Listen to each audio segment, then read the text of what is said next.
Hello student, welcome back. आज अपन शुरुआत करते हैं फिर से टेस्ट सीरीज 3 का जो क्वेश्चन नंबर 11 है। 11 से 20 तक अपन डिस्कस करेंगे, ठीक है।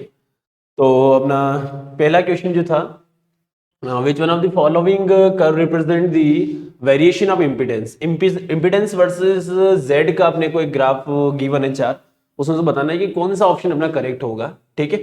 तो याद करो, हमने एक फॉर्मूला लिखा था। क्या लिखा था बच्चों यहाँ से हम लोगों ने? z इक्वल टू एक फॉर्मूला आया था, z इक्वल टू ऐसा कुछ लिखा था z equal to root over R square plus XL minus XC का होल स्क्वेयर, ठीक है। यहां से आप एक चीज देखोगे कि ये z जो है इसको अपन f की टर्म में ला सकते हैं। z इक्वल टू क्या आएगा? रूट ओवर क्या लिखा जाएगा यहाँ से? R square plus XL. XL कितना होगा यहाँ से? Omega L. ओमेगा को लिखेंगे अपन कितना? 2 पाई एफ इंटू कितना हो जाएगा? एल माइनस 1/2 पाई एफ इंटू ओमेगा। ओमेगा को अपन वैल्यू पुट कर दिए यहाँ पे, ओमेगा की जगह क्या आएगा? सी आएगा, ठीक है। अब देखो यहाँ से इसका क्या आएगा? होल स्क्वायर आएगा। तो ये एक रिलेशन लेके आए अपन किसका? जेड और एफ का, मतलब इंपिडेंस और फ्रीक्वेंसी का एक रिलेशन आ रहा है यहाँ पे। और देखो जो रिलेशन है ना, याद करो एक चीज यहाँ से हमने पढ़ी थी कि अगर आपको सर्किट का करंट मैक्सिमम करना है तो रेजिस्टेंस क्या करना पड़ेगा? इंपीडेंस क्या करना पड़ेगा? मिनिमम करना पड़ेगा। नहीं, जेड का वैल्यू क्या था? मिनिमम। और उस कंडीशन को क्या बोलते थे अपन? रेजोनेंस, ठीक है। तो एक ऐसा कंडीशन आना चाहिए इसमें जहां पे जेड का वैल्यू किसी एक पर्टिकुलर फ्रीक्वेंसी के लिए जेड का वैल्यू क्या होगा? मिनिमम, और करंट क्या होगा उस केस में? मैक्सिमम होगा। क्लियर बच्चों यहां तक? तो ऐसा कोई ऑप्शन दिख रहा है अपने को? ऑप्शन ए हो नहीं सकता है, ठीक है। ऑप्शन बी भी नहीं होगा। यहाँ पे बीच में एक मैक्सिमम वैल्यू मिल रहा है अपने को जेड का। जेड का कौन सा वैल्यू चाहिए अपने को? मिनिमम। तो ये ऑप्शन सी अपना करेक्ट होना चाहिए। क्यों होना चाहिए? क्योंकि पर्टिकुलर वैल्यू के लिए पर्टिकुलर फ्रीक्वेंसी, जिसको बोलते हैं अपन रेजोनेंस फ्रीक्वेंसी। कौन सा फ्रीक्वेंसी बच्चों? Resonance frequency. रेजोनेंस फ्रीक्वेंसी के लिए ये जो जेड का वैल्यू आएगा मिनिमम आएगा, और किसके इक्वल आएगा? Z equals to R. तो अपना ये ग्राफ क्या होना चाहिए? करेक्ट होना चाहिए। तो 11th क्वेश्चन का आंसर आएगा अपना C. C option will be correct. इसके बाद आते हैं अपन क्वेश्चन नंबर 12 पर। In an electrical circuit RCL given है, AC voltage source are connected in series, L is remove from the circuit, the phase difference between voltage and current is the pi by 3। इसको ध्यान से पढ़ना आप। ये LCR series circuit given है, और क्या बोला गया बच्चों यहाँ से कि when L is remove, L को हटा दिया तो कौन बचा सर्किट में? सी बचेगा। याद करो, इसके फेजर डायग्राम पे आते हैं अपन। फेजर डायग्राम इधर किसको फिक्स करते हैं अपन? आई को। अब क्वेश्चन में बोला गया है कि when L is remove, L को हटाया तो बचा कौन? सी बचेगा। सी बचेगा, दैट मींस यहां से कौन बचेगा? क्या एक्सी बचेगा, ठीक है। ये एक्सी हो गया, और आर तो यहाँ पे फिक्स होगा हमेशा। तो ये जो एंगल दे रखा है अपने को, ये कितना दे रखा है अपने को? 60 डिग्री, मतलब पाई बाय 3 गिवन है। क्लियर हो बच्चों यहां तक? If an instant C is remove from the circuit, difference the phase difference is again pi by 3। अब देखो यहां से फिर क्या बोला गया है कि यहां से अगर पूरे एलसीआर सीरीज सर्किट में से फिर अगर सी को हटा दें अपन, तो बचा कौन? क्या इंडक्टर बचेगा, और फिर से इंडक्टर बचेगा तो क्या एक्सेल बचेगा। और एक्सेल कहां आता है? हमेशा ऊपर। और एक्सी कहां आता है? नीचे। याद करो एक चीज पढ़ी थी अपने सिविल, सीआईवी वीआईएल। सीआईवी मतलब कैपेसिटर में करंट आगे होगा और वोल्टेज कहां होगा? पीछे। और वीआईएल मतलब इंडक्टर, इंडक्टर में क्या होगा? वीआईएल लिखते हैं अपन। तो वोल्टेज आगे और करंट कहां होगा? पीछे। कितने से आगे? पीछे, 90 से, ठीक है। तो यहाँ पे एक्सेल आ रहा होगा। फिर से ये एंगल कितना गिवन है बच्चों अपने को? 60 डिग्री। अगर ये एंगल फिर से 60 डिग्री गिवन है तो यहाँ से एक चीज आपको डायरेक्टली समझ में आ रही होगी कि ये वैल्यू और ये वैल्यू क्या होना चाहिए? इक्वल, क्योंकि दोनों ट्राइंगल जो बन रहे हैं वो एक जैसे बन रहे हैं। दैट मींस यहाँ से एक्सेल इक्वल टू कितना होगा? एक्सी। एक कंडीशन अपने यहां से निकाल लिया कि एक्सेल इक्वल टू क्या आना चाहिए? एक्सी आना चाहिए, ठीक है। अब याद करो बच्चों, एक्सेल इक्वल टू एक्सी क्या रेजोनेंस का कंडीशन था क्या? हाँ, रेजोनेटिंग कंडीशन। ये रेजोनेंस का कंडीशन आ गया।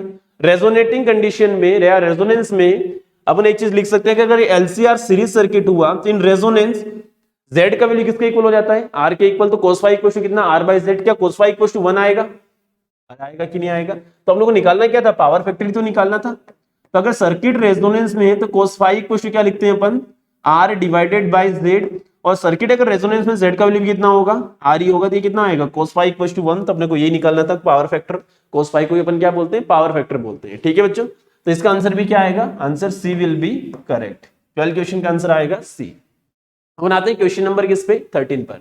क्वेश्चन नंबर 13 क्या बोला गया है? Conducting circular loop is placed on uniform magnetic field of this with its plane perpendicular to magnetic field, ठीक है। एक सर्कुलर लूप है और मैग्नेटिक फील्ड जो है इसका जो प्लेन है वो मैग्नेटिक फील्ड के परपेंडिकुलर, मैग्नेटिक फील्ड इनसाइड मान लेते हैं अपन, ठीक है। मैग्नेटिक फील्ड का वैल्यू गिवन है। The radius of the loop start shrinking at the rate of this, the induced EMF in the loop when the radius is the 2 centimetre. एक ठीक सवाल है ये। या तो सबसे पहले अपन फ्लक्स निकाल लेते हैं, दिमाग क्या दौड़ाएंगे अपन, सोल्व कैसे करना पड़ेगा। सबसे पहले अपन फ्लक्स निकालेंगे, फाई इज इक्वल टू कितना होगा, B A cos theta, theta कितना दे रखा है यहाँ पे, एरिया वेक्टर कहाँ पे होगा, अंदर, और मैग्नेटिक फील्ड भी कहाँ होगा, अंदर, तो थीटा कितना हो गया, 0। तो सबसे पहले अपन फ्लक्स निकाल लेते हैं, ठीक है बच्चों। अगर फ्लक्स निकालेंगे यहाँ से तो क्या लिखेंगे अपन, flux phi is equal to कितना होता है, बी ए कोस थीटा, तो अपन ऐसा कुछ लिख लेते हैं इसका formula, flux phi is equal to कितना होता है बच्चों, phi is equal to B A cos theta, और cos थीटा का वैल्यू कितना हो गया, 0, तो cos 0 कितना आएगा, 1, ठीक है। अब बच्चों यहां से इसको ऐसा कुछ लिखा जा सकता है, b इंटू ए, एरिया कितना, क्या पाई आर स्क्वायर आएगा, तो सर्कल का एरिया लिख लिया पाई आर स्क्वायर, तो यहां से फाई इज इक्वल टू कितना हो जाएगा, b into pi R square, ठीक है। या फिर इसको ऐसा, हम ऐसा कर देते हैं कि इसको डिफरेंशिएट करके अपन e का वैल्यू निकाल लेते हैं, ठीक है। इधर देखें, अब लोग को निकालना है क्या है, इंड्यूस्ड ईएमएफ निकालना है e, तो e इज इक्वल टू कितना होता है, डी फाई बाई डी, इसको डिफरेंशिएट करना पड़ेगा बच्चों, तो क्या लिखेंगे यहाँ से, b into pi into R square का डिफरेंशिएशन आर के रेस्पेक्ट में, डी फाई बाई टी के रेस्पेक्ट में डिफरेंशिएट कर रहे हैं अपन। ध्यान रखना यहाँ पे एक चीज, अगर आर के रेस्पेक्ट में डिफरेंशिएट होता तो अपने को D R by D T side में लिखने की जरूरत नहीं पड़ती, ठीक है। तो यहाँ से b इंटू पाई इंटू कितना आएगा, 2r इंटू यहाँ से कितना बचेगा बच्चों, D R by D T. ये D R by D T क्यों लिखा, समझ में आया, डिफरेंशिएशन t के रेस्पेक्ट में करना है, क्योंकि e जो आता है वो d phi by D t आता है, क्लियर है। और अपन डिफरेंशिएशन किसका कर रहे हैं, r का t के रेस्पेक्ट में, इसलिए अपने को D R by D T लिखना पड़ेगा, ठीक है बच्चों। तो यहां से e इक्वल टू कितना आएगा, वैल्यू पुट कर दो, यहां से वैल्यू पुट करेंगे, यहां से तो कितना वैल्यू क्या क्या दे रखा है अपने को, वैल्यू पुट करते हैं फटाफट। अपने नंबर ऑफ टर्न्स तो यहाँ पे सिंगल ही है, सिंगल लूप है, तो ये 0.04 इंटू पाई इंटू यहां से इसको आगे सोल्व करते हैं 2 into when radius becomes 2 centimetre. ध्यान रखना है भाई, यूनिट्स का थोड़ा सा ध्यान रखना, सेंटीमीटर को मीटर में कन्वर्ट कर दिया मैंने, 2 इंटू आर लिख लिया, into D R by D T. D R by D T बच्चों कितना गिवन है अपने को, किस रेट से डिक्रीज हो रहा है, 2 मिलीमीटर पर सेकेंड, 2 इंटू 10 की पावर -3, क्लियर है। इसको सोल्व करके देख लेना, इसका जो आंसर आएगा वो आएगा 3.2 पाई माइक्रो वोल्ट समथिंग, ठीक है। इसको सोल्व करके देख लेना, कैलकुलेट करके देख लेना, इसका आंसर क्या आ रहा होगा, 3.2 पाई माइक्रो वोल्ट समथिंग कुछ आएगा, क्योंकि यहां से अपने को डायरेक्टली भी दिख रहा होगा 2 2 2, तो ये कितना हो गया 8 8 इंटू 4 कितना 32, 32 मतलब 3.2 तो आना ही है, क्लियर है बच्चों। तो इसका आंसर क्या आएगा अपना, option A will be correct. अब आते हैं क्वेश्चन नंबर कौन से, 14 पर। A coil has the area of has the number of turns is perpendicular to magnetic field, perpendicular to magnetic field बोला गया है, that means magnetic field upon inside मान सकते हैं, और एरिया वेक्टर भी अंदर है, मैग्नेटिक फील्ड भी अंदर है, तो यहाँ पे थीटा कितना हो गया, पहली बात तो 0, ठीक है। क्वेश्चन पढ़ते ही अपने को डेटा समझ में आना चाहिए। Magnetic field of this weber per meter square, it is rotate through angle of 90 degree in the 1 second. Average induced EMF, average induced EMF का वैल्यू निकालना है, तो एवरेज इंड्यूस्ड ईएमएफ का वैल्यू कितना होता है, change in flux divided by क्या होता है बच्चों, टी, ठीक है। अब मुझे एक चीज बताओ आप, कि अगर अपन 90 डिग्री से रोटेट करेंगे तो इनिशियल फ्लक्स कितना आएगा, बी है, और फाइनल कितना हो जाएगा, अरे एरिया वेक्टर ऐसा परपेंडिकुलर हो जाएगा, तो फाइनल कितना आएगा, यहां से फाइनल फ्लक्स विल बी 0। तो जो चेंज आएगा वो किसके इक्वल आएगा, क्या नंबर ऑफ टर्न्स एनबीए लिख लें इसे डायरेक्ट अपन, क्योंकि फाइनल फ्लक्स तो 0 हो गया, तो किसी एक में से दूसरे को माइनस करेंगे तो एक तो 0 हो गया, तो चेंज कितना बचेगा अपना, एनबी यही बचेगा, क्लियर है बच्चों यहां तक। डिवाइड बाय कितना आएगा, टी आएगा, बस वैल्यू पुट करते हैं यहाँ पे, सोल्व करते हैं, आंसर आएगा। नंबर ऑफ टर्न्स कितने दे रखे अपने को बच्चों, number of turns eight 100 turns. Magnetic field का वैल्यू गिवन है अपने को 4 इंटू 10⁻⁻5 इंटू एरिया कितना गिवन है 0.05 मीटर स्क्वायर, डिवाइडेड बाय कितना हो गया बच्चों, ये 0.1, क्लियर है ना यहाँ तक। इसको आगे अपन सोल्व करते हैं, सोल्व करेंगे तो क्या लिखेंगे, इसे 0.1 से ये पॉइंट हटा आया तो ये पॉइंट यहाँ पे आ गया, ठीक है। तो यहाँ से बचेगा कितना, कुछ और कैंसल आउट हो रहा है क्या, चेक करते हैं अभी अपन। जो आंसर लेके आना है वो अपने को वोल्ट में, यानी कोई माइक्रो मिली कुछ भी नहीं आ रहा है, 120 से ये कैंसिल किया तो ये कितना बचा, -3, क्लियर है बच्चों यहाँ तक। इसको आगे अपन सोल्व करेंगे तो क्या लिखेंगे, यहाँ से मल्टीप्लाई करके देख लेना। देखो यहाँ से एक चीज अपने को दिख रही है, तो ये 5 है, 5 इंटू 4 कितना, 5 इंटू 4 कितना होगा 20, 20 इंटू 8 कितना आएगा 20 इंटू 8 यानी ये 16, यानी 16 ऑप्शन में कहीं दिख रहा है तो अपना करेक्ट होगा, बाकी तो अपन पॉइंट लगा लेंगे। तो कौन सा ऑप्शन करेक्ट आएगा बच्चों, यहाँ से option D will be correct, क्योंकि अपन यहाँ से एक आइडिया लगा सकते हैं कि 5 इंटू 4 कितना होगा 20, 20 इंटू 8 कितना होगा 20 इंटू 8 यानी 160, 160 मतलब 16 के लगभग, 16 की टर्म में आंसर आना है, क्योंकि हमें यहाँ पे 10 की पावर -3 वाला टर्म भी है, ठीक है। तो D option will be correct. अगले क्वेश्चन पे आते हैं अपन। मैग्नेटिक फ्लक्स गिवन है अपने को, पाई इक्वल टू लिखा हुआ है, एक इक्वेशन गिवन है, और अपने को टी इक्वल टू 2 सेकंड में क्या निकालना है, इंड्यूस्ड ईएमएफ का वैल्यू निकालना है। याद करो इंड्यूस्ड ईएमएफ फ्लक्स में रिलेशन आता है, E is equal to d∅dt। बहुत ही आसान सवाल है एक।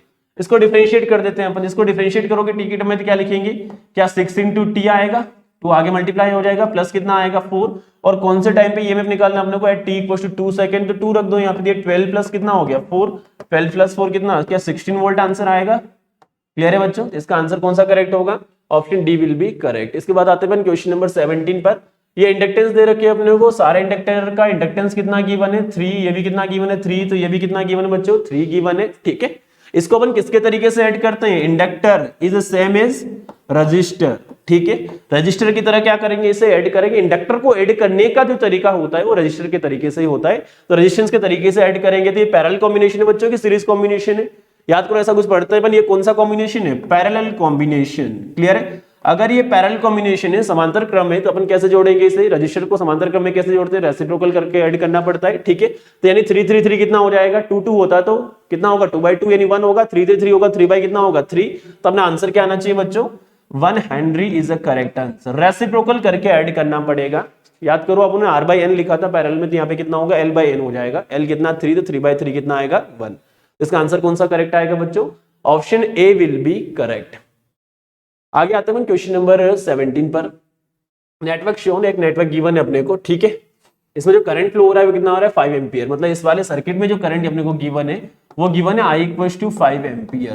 क्लियर है बच्चों, डिक्रीजिंग एट अ रेट। याद करो अगर करंट किसी इंडक्टर में डिक्रीज होता है, डिक्रीजिंग तो इंडक्टर की एक प्रॉपर्टी होता है, लेंज लॉ के अकॉर्डिंग एक चीज पढ़ी थी अब उन्होंने कि जो कम हो रहा है उसको कम मत होने दो, मतलब परिवर्तन पसंद नहीं है। कम हो रहा है तो बढ़ा दो और बढ़ रहा है तो क्या कर दो, कम कर दो। ठीक है, तो यहाँ पे करंट क्या हो रहा है, डिक्रीज हो रहा है, तो इसको क्या करना पड़ेगा, इंक्रीज करना पड़ेगा। अब करंट का डायरेक्शन कहाँ पे, राइट हैंड साइड, तो क्या इसमें जो बैटरी बनेगा वो ऐसा ही तो बनेगा, ऐसा बनेगा तभी तो करंट को क्या करेगा, सपोर्ट। जो कम हो रहा है उसको कम नहीं होने देंगे अपन। ठीक है बच्चों, तो यहाँ से जो बैटरी बनेगा वो ऐसा कुछ बनेगा, और इस बैटरी का जो E आएगा वो E क्या लिखेंगे अपन, E इज इक्वल टू क्या लिखा जाता है LdI/dt। क्लियर है, किस रेट से इंक्रीज या डिक्रीज हो रहा है वो अपने को गिवन है, और इसका इंडक्टेंस भी गिवन है। तो LdI/dt, L कितना 5 × 10⁻³ di/dt का कुछ वैल्यू गिवन है बच्चों अपने को, क्या गिवन है, किस रेट से इंक्रीज या डिक्रीज हो रहा है ये लिखा हुआ है यहाँ पे, कितना आ रहा है 10⁻+3, +3 -3 कैंसिल हो गया, तो यहाँ पे E कितना आ रहा है 5 वोल्ट। क्लियर है बच्चों, तो यहाँ से E का जो वैल्यू आएगा 5 वोल्ट, मतलब यहाँ पे जो पोटेंशियल डिफरेंस आ रहा है वो कितना आ रहा है अपना प्लस का 5 वोल्ट। अब यहाँ पे अपन केवीएल लगा सकते हैं, पॉइंट मेथड सोल्व कर सकते हैं, कैसे भी सोल्व कर सकते हैं। ठीक है बच्चों, तो हम लोग को निकालना क्या था यहाँ पे VA - VB निकालना था। ठीक है, तो किसी एक पॉइंट को 0 मान ले, तो ऐसा करते हैं अपन A को 0 मान लेते हैं, तो A को 0 माना, साइन कन्वेंशन, प्लस माइनस, ये माइनस, तो ये क्या होगा प्लस, और ये माइनस प्लस हो गया। ठीक है, तो यहाँ पे V का वैल्यू V = IR, I का वैल्यू कुछ गिवन है बच्चों अपने को 5 एम्पियर गिवन है, तो यहाँ पे कितना आएगा 5 वोल्ट आएगा, ये 5 वोल्ट हो गया। अब देखो कितना लेके चले थे अपन, पॉइंट मेथड से सोल्व कर लेते हैं, सबसे बढ़िया।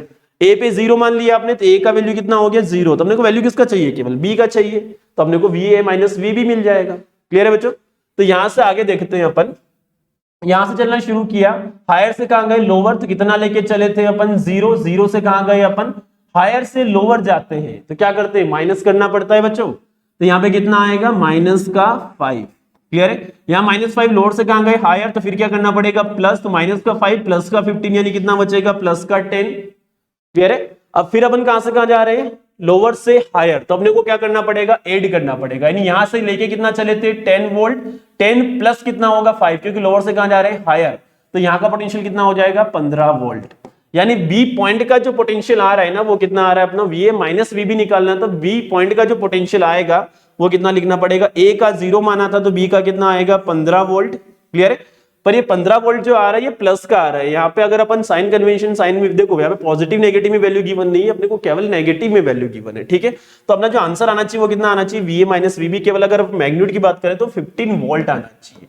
अगर यहाँ पे -15 वोल्ट होता तो वो ऑप्शन भी क्या होता अपना करेक्ट होता, वो और ज्यादा एक्यूरेट आंसर होता है। क्लियर है, पर -15 वोल्ट अपना है ही नहीं, तो कौन सा ऑप्शन करेक्ट आएगा अपना, C option will be correct. Question number 18, copper rod of length L is rotated about one end, किसी रॉड को अपन वन एंड के अबाउट क्या कर रहे हैं रोटेट कर रहे हैं। ठीक है, इसको अगर ओमेगा से रोटेट करेंगे, इसका लेंथ कितना गिवन है अपने को बच्चों L गिवन है, इसका एंगुलर वेलोसिटी ओमेगा गिवन है, the induced EMF between the two ends, इन दोनों एंड्स के बीच में इंड्यूस्ड ईएमएफ कितना होगा, तो याद करो ये कि बैटरी के इक्विवेलेंट आता है, इसको अपन किसके इक्विवेलेंट मान सकते हैं, एक बैटरी के इक्विवेलेंट। तो ये जो डायरेक्ट फॉर्मूला लिखा था उन्होंने क्या लिखा था, B omega L square divide by 2। तो ये अपना करेक्ट आंसर है। क्लियर है। और ये वाला एंड हायर पोटेंशियल, ये लोअर पोटेंशियल पे अपने को पोटेंशियल का साइन तो बताना नहीं है, केवल वैल्यू बताना है कितना आएगा, B omega L square by 2। A option will be correct. Question number 19 पे आते हैं अपन। क्वेश्चन नंबर 19 में एक वायर है जिसका लेंथ कितना गिवन है, एल गिवन है। थोड़ा सा इसमें आपके पेपर में ये ऑलरेडी करेक्टेड था, इसमें ये वायर नहीं है यहाँ पे। क्लियर है। दो रेल्स है जिसके ऊपर ये रोड क्या कर रहा है, स्लाइड कर रहा है। तो अपने को बताना है क्या है कि इसका कांस्टेंट वेलोसिटी होगा कितना। अब देखो ये अगर वर्टिकल प्लेन में ऐसा कुछ नीचे गिर रहा है तो इसका mg कहां लगेगा, नीचे। और इस पे जो मैग्नेटिक फोर्स लगना चाहिए एफ इक्वल टू कितना होता है, बिल। अरे होता है ना ऐसा। तो यहां से इन दोनों को क्या करना पड़ेगा, इक्वेट, तभी इसका वेलोसिटी क्या रह पाएगा, कांस्टेंट। अगर इसके वेलोसिटी को कांस्टेंट रखना है अपने को तो इन दोनों फोर्स को क्या करना पड़ेगा, बैलेंस। दोनों फोर्स इक्वल होंगे तभी वेलोसिटी क्या होगा, कांस्टेंट होगा। तो क्या लिखेंगे अपन, b into I into L that will be equal to mg। ठीक है। अब देखो यहाँ पे जो इंड्यूस करंट फ्लो होगा उसको क्या लिखा जाएगा, फिर से I is equal to V by R. V कितना, BLV। पढ़ा था ऐसा कुछ। अगर किसी रॉड को अपन मैग्नेटिक फील्ड में भगाते हैं तो उसमें इंड्यूस ईएमएफ होता है कितना है, BLV होता है। तो क्या लिखा जाएगा, I is equal to E by R, यानी BLV divide by R into कितना आएगा, L, that will be equal to mg। Clear है। अपने को यहाँ से शायद V निकालना है तो V will be equal to क्या लिखा जाएगा, क्या mgr आएगा। तो m into G into R divided by क्या लिखेंगे, बी स्क्वायर एल स्क्वायर। ऐसा कुछ आ रहा है, B square into L square. थोड़ा सा यहाँ पे स्क्वायर क्यूब का ध्यान रखना है, स्क्वायर आता है, बी स्क्वायर एल स्क्वायर। ठीक है। ये दोनों को स्मॉल लिख लो, दोनों को कैपिटल लिख लो, अपना स्मॉल लिख लेते हैं। बी स्क्वायर एल स्क्वायर ऊपर आएगा mgr। तो mgr divide by B square L square, option B will be correct. Clear है बच्चों। लास्ट क्वेश्चन पे आते हैं अपन, question number 20। Lenz law is the, Lenz law के बारे में बताना है क्योंकि इसका कंजर्वेशन बताता है। तो लेंज लॉ अपन डायरेक्ट एक चीज पढ़ते हैं कि एनर्जी कंजर्वेशन के बारे में बताता है। चार्ज कंजर्वेशन वहां पे होता नहीं, मोमेंटम कंजर्वेशन होगा नहीं, मास कंजर्वेशन होगा नहीं, तो बचा कौन, एनर्जी। तो एनर्जी कंजर्वेशन के बारे में बताता है लेंज लॉ। ठीक है। क्लियर है बच्चों। Okay, thank you.